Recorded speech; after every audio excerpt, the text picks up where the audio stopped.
Grand Teacher relate les histoires de la finance. Chers auditeurs, bienvenue dans un nouvel épisode de Grand Teacher relate, votre podcast où les mystères de la finance, de la puissance et de l'ambition humaine prennent vie. Aujourd'hui, nous plongeons dans un sujet qui fait rêver et inquiéter tout à la fois. La conquête de l'espace. Mais cette fois-ci, pas par des gouvernements, mais par les milliardaires. Pourquoi Elon Musk, Jeff Bezos et Richard Branson se battent-ils pour aller au-delà de notre atmosphère? Est-ce par passion, par intérêt économique ou pour se graver dans l'histoire?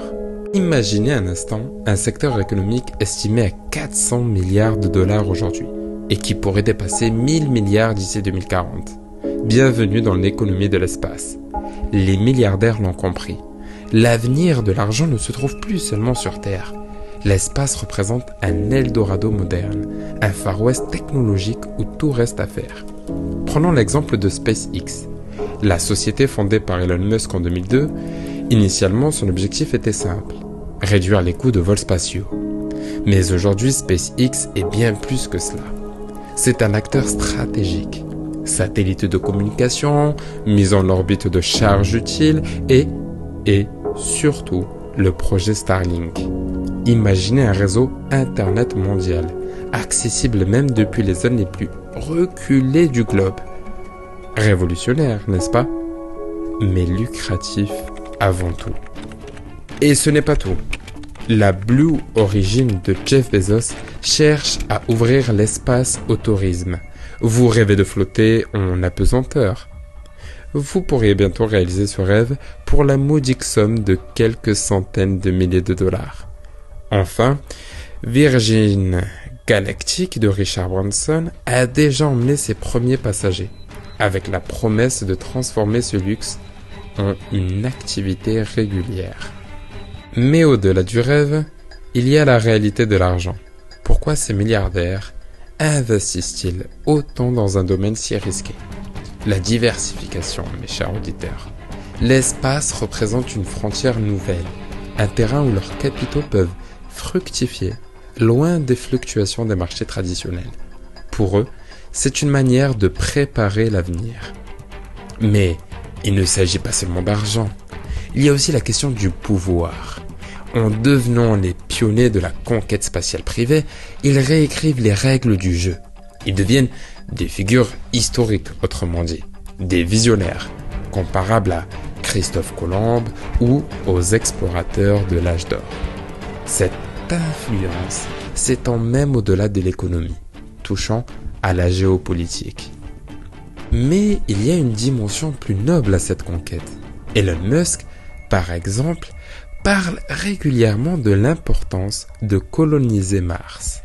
Pour lui, l'espace est une solution de secours face aux menaces qui pèsent sur la Terre. Changement climatique, pandémie ou encore conflits mondiaux. Musk rêve de transformer l'humanité en une espèce multiplanétaire. De son côté, Jeff Bezos préfère une approche plus pragmatique. Il imagine un futur où les industries lourdes seraient déplacées dans l'espace afin de préserver notre planète bleue. L'idée est ambitieuse, presque utopique.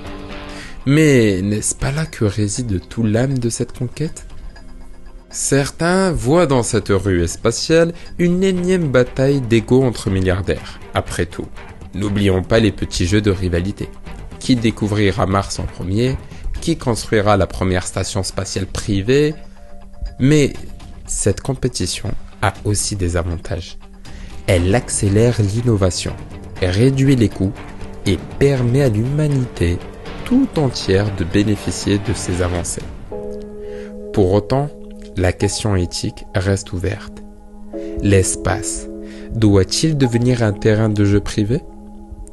Que dire des dérisions que ces initiatives suscitent, notamment quand elles se heurtent à des problèmes bien terrestres, comme les inégalités ou le changement climatique? Quoi qu'on en dise, l'espace fascine. Il représente l'ultime frontière, Un lieu où les rêves les plus fous peuvent devenir réalité.